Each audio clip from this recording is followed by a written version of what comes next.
Good morning friends.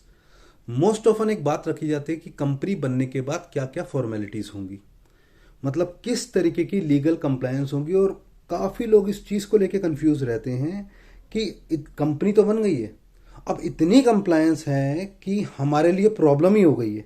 But ऐसा नहीं है। Myself BS Oberoi chartered accountant, और आज इसी बात का मैं आपको जवाब दूंगा कि इतनी फॉर्मेलिटी नहीं होती जितना आपको लग रहा है। देखिए, जब कंपनी बनती है आपकी, तो जनरली इनिशियल स्टेज पे within 1 month from the date of incorporation, जब रजिस्ट्रेशन हुआ है वहां से 30 डेज के अंदर आपको ऑडिटर फॉर्म फाइल करना होता है। ऑब्वियसली जो CA अपॉइंट होंगे वही फॉर्मेलिटीज पूरी करेंगे आपकी। इसके बाद एक फॉर्म फाइल होता है INC 20A, वो होता है within 6 month from the date of incorporation, means date of registration.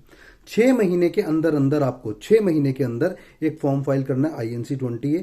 उसमें यह बताया जाता है फॉर्म फाइल करके कि हमने जो कैपिटल प्रॉमिस किया था कंपनी बनाते हुए, अगर 1 लाख की कैपिटल थी तो हमने, सपोज 2 डायरेक्टर है, उनकी रेशियो 50-50 है, तो वो दोनों डायरेक्टर अपने सेविंग अकाउंट से ऑनलाइन ट्रांसफर करेंगे या फिर चेक काट के भी ट्रांसफर कर सकते हैं कंपनी के करंट अकाउंट में।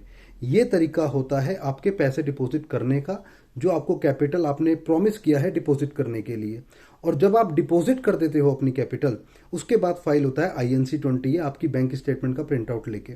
वहां पर भी आपके सिग्नेचर होते हैं और आपके CA के सिग्नेचर होते हैं। तो बेसिकली INC 20A क्या हुआ कि आपने जब कंपनी बनाई थी प्रॉमिस किया था कि हमारी 1 लाख की कैपिटल है, इसमें 2 डायरेक्टर हैं, 50,000 दोनों ने अमाउंट कंट्रीब्यूट करना था, और वो आज कंपनी का करंट अकाउंट खुला, उसमें कंट्रीब्यूट हो गया।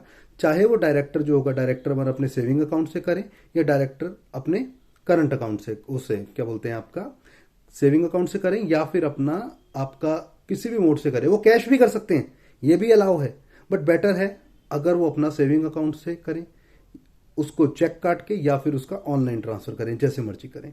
तो ये हो गया INC 20A क्लियर आपका। इसके बाद जो फॉर्मेलिटी आती है आपके, अभी तक 2 फॉर्म हुए, ADD 1, INC 20A। पूरे साल कोई फॉर्मेलिटी नहीं है सर, कोई फॉर्मेलिटी नहीं है। अब लास्ट में सपोज आपका ईयर है 1 अप्रैल 2022 से 31 मार्च 2023, जो अभी एंड हो रहा है।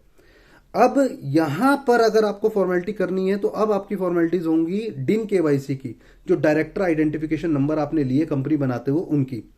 वो आप अप्रैल, मई, जून, जुलाई जब मर्जी कर सकते हो, उसका कोई इश्यू नहीं है।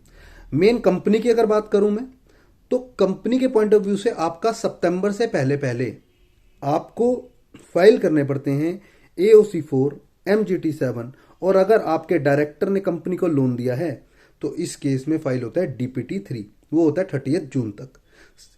अलॉन्ग विद दिस आपकी ITR फाइल हो जाती है 30 सितंबर तक। ये सारा काम CA आपको करके दे देंगे, इसलिए आपको बिल्कुल परेशान होने की जरूरत नहीं है कि इतनी सारी फॉर्मेलिटी है, कंपनी बना के हम फंस तो नहीं गए। Because most often I use to hear this question, लोग बोलते हैं कंपनी तो बन गई बट इतनी फॉर्मेलिटी है। इतनी फॉर्मेलिटी नहीं है। आपकी कंपनी बनी है तो एक बात ध्यान रखिएगा सर, ट्रस्ट क्रिएट हुआ है। इंडिविजुअल के ऊपर ट्रस्ट इतनी जल्दी नहीं होता, बट एक कॉर्पोरेट सेक्टर के ऊपर ट्रस्ट थोड़ा जल्दी हो जाता है जब आपसे कोई डील कर रहा है। तो कंपनी बनती है, आपकी गुडविल क्रिएट कर रही है, आपका ब्रांड क्रिएट कर रही है। कल को आप अपने बिजनेस को बेचना चाहो तो वो भी कंपनी सेल हो सकती है मार्केट में, and that is all legal. तो आपको परेशान होने की बिल्कुल जरूरत नहीं है। ये जो आपको बताया ADD 1, INC 20A, AOC 4, MGT 7, ITR, ये कुछ फॉर्म है, साथ में DPT 3 जो 30 जून तक होगा। In case of loan, most of the time loan नहीं होते तो DPT 3 फाइल करने की जरूरत भी नहीं होती। यही सब फॉर्मेलिटीज है।